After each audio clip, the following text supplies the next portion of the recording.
не давало вообще, да?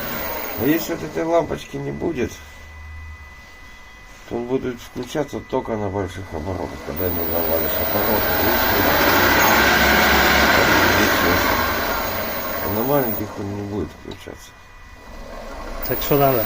Чтобы вот эта лампочка была? Ну, чтобы лампочка была, вот видишь, нема. А что за лампочка? Ну, контроль как бы. Ага. Видишь, все посмотрел.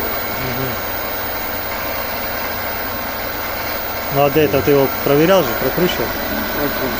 То же самое было? Или нет? Не, ну как, он работал так само. Он там есть отпущенный, конечно, все гайки, все подкручивал, он там шкварки в одном месте на это самое. Ну, видать, его никто никогда не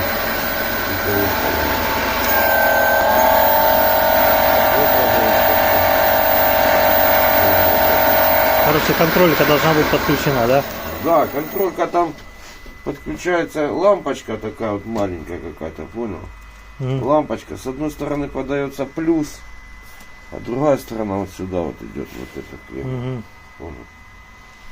То есть если ее нет, то тогда надо, понял, да? Только на больших оборотах. Ну да, вот на таких, видишь, оборотах нету. Если лампочка будет, он сразу включится. А если нет лампочки, тогда ему надо газу давать.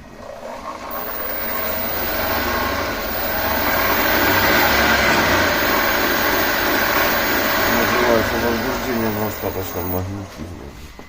Все понял. Хорошо.